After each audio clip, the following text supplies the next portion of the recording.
High, আমি অমৃতা চলে এসেছি আমাদের খুবই প্রিয় একটি খাবারের রেসিপি নিয়ে। তো কয়েকদিন ধরেই খুব ইচ্ছা করছিল বিরিয়ানি খাবো, তো ভাবলাম বাড়িতে বানিয়ে নিই। তো ঘরোয়া পদ্ধতিতে কি সুন্দর সহজেই আমি বিরিয়ানি বানিয়ে নিলাম, সেই রেসিপিটাই আজকে আপনাদের সাথে শেয়ার করব।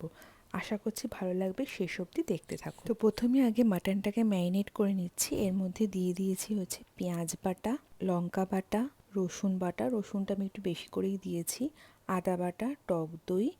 এবার পরপর সব গুঁড়ো মশলাগুলো দেব, যেরকম ধরুন গোলমরিচ, ধনে গুঁড়ো, জিরে গুঁড়ো, কাশ্মীরি মির্চ, নুন আর গুঁড়ো গরম মশলা দিয়ে এবার ভালো করে মাখিয়ে এবার এটা রেখে দেব আধ ঘন্টার জন্য।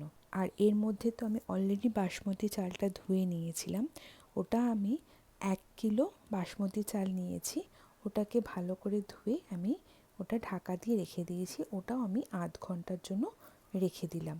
ও আরেকটা কথা তো বলতে মিস করে গেলাম, ম্যারিনেশনের সময় অল্প একটু চিনি দিয়ে দেবো। ভালো করে মাখিয়ে এবার সাইড করে রেখে দিচ্ছি। এরপরে নেক্সট স্টেপ যেটা হচ্ছে আলুটাকে ভালো করে নুন হলুদ দিয়ে মাখিয়ে নিচ্ছি।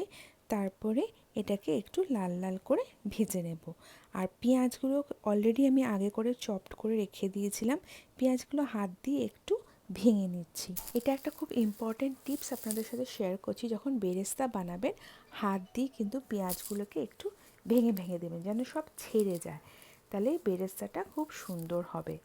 এবার এগুলো বেরেস্তাটা করতে আপনার মিনিমাম 10 থেকে 15 মিনিট মতন টাইম লাগবে। হালকা লাল লাল হয়ে গেলে, মানে একটু গাঢ় লাল হলেই উঠিয়ে নেব। বেশি কালচে করব না, কেন কি ওটা না হলে খুবই কালো হয়ে যাবে এবং পরে খেতে ভীষণ তিরকুটে লাগে। তো কথা বলতে বলতে আমার বেরেস্তা রেডি হয়ে গেছে। এবার এটা আমি আলাদা করে একটা প্লেটে উঠিয়ে নিচ্ছি। এবার মজার জিনিস হচ্ছে, এই যে বেরেস্তা ভাজার তেল, এইটা কিন্তু ভীষণ টেস্টি হয়। আমি কি করব, যে মাটনটা আমি ম্যারিনেট করে রেখে দিয়েছিলাম ওর মধ্যেই 2 চামচ বেরেস্তা ভাজা তেলটা দিয়ে দিচ্ছি। এরপর ভালো করে নাড়াচাড়া করে এই মাটনটাকে সাইড দিয়ে রেখে দেবো। ও হ্যাঁ, এই তেলের সাথে যে বেরেস্তাটা ভেজেছি ওটাও অল্প একটু দিয়ে দেবো মাটনের মধ্যে, দিয়ে দুটোকে ভালো করে মেশাবো। মিশিয়ে এবার সাইডে রেখে দেবো। পুরোটা না, অল্প একটু বেরেস্তা দেবো ম্যারিনেশনের জন্য, মানে মাটনের। এরপরে আমি ওই কড়াইতে যে তেলটা আছে ওখানেই আলুগুলোকে লাল লাল করে আমি এক এক করে সব ভেজে নেব। আর আমি বিরিয়ানিতে ডিম ইউজ করব। ডিমটা যেটা আমি অলরেডি আগে থেকে সিদ্ধ করে রেখে দিয়েছি। এবার আলুগুলো আমার সব কটাই লাল লাল করে ভাজা হয়ে গেছে। এবার আমি প্রেসার কুকারটা বসিয়ে দিলাম গ্যাসে। যে তেলটা কড়াইতে ছিল ওটাই আবার প্রেসার কুকারে ঢেলে দিলাম। এর মধ্যে ফোড়নে দিলাম হচ্ছে তেজপাতা, সাদা জিরে আর গোটা গরম মশলা। যেই একটু গরম হয়ে যাবে, গরম মশলার একটা গন্ধ বেরোবে, তারপরে এক এক করে সব কটা মাটন এর মধ্যে দিয়ে দেবো, যেটা আমি ম্যারিনেশন করে রেখে দিয়েছিলাম।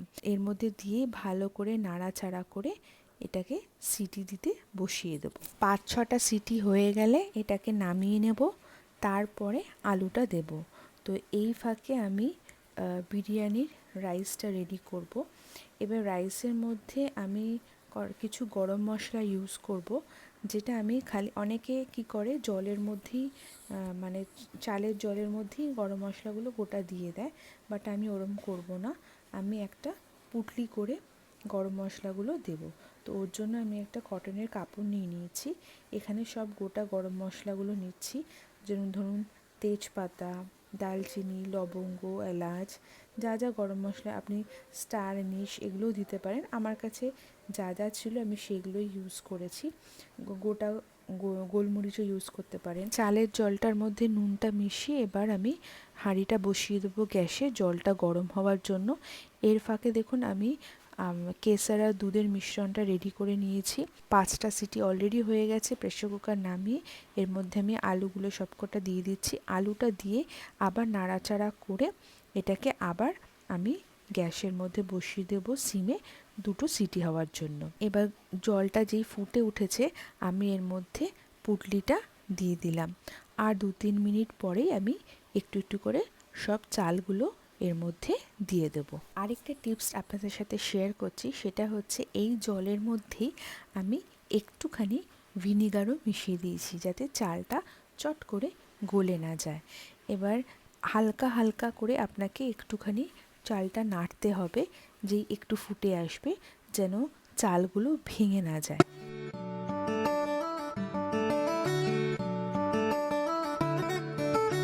আমার চাল হয়ে এসছে, এবার আমি এটাকে নামিয়ে নেব।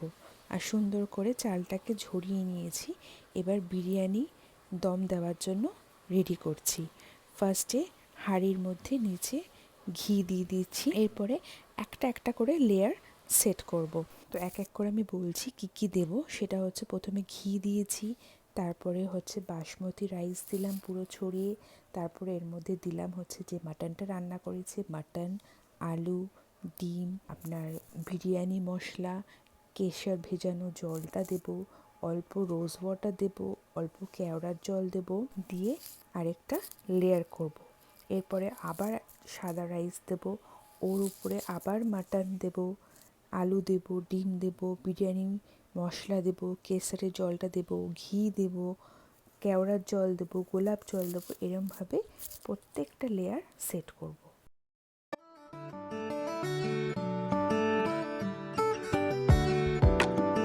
এখানে আপনারা আলু বুখারাও ইউজ করতে পারেন, বাট আমার কাছে নেই বলে আমি ওটা ইউজ করিনি।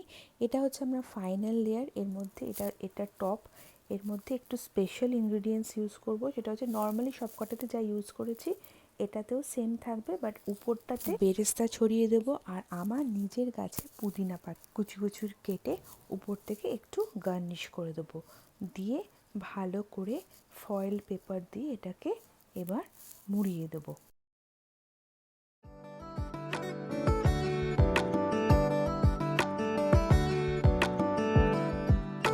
আবার আরেকটা টিপস আপনাদের সাথে শেয়ার করব, যখন ফয়েল পেপারটা লাগাবেন, একটা লাগানোর পর উপর থেকে একটু জল ছিটা দিয়ে আবার আরেকটা লাগাবো। লাগালে কি হবে, একটার সাথে একটা লেগে যাবে না। এবার এটা ভালো করে টাইট করে বসিয়ে এবার দমে বসিয়ে দিলাম 10 থেকে 15 মিনিটের জন্য। বা আমার বিরিয়ানি রেডি, ঘরে বানানো সিম্পল বিরিয়ানি।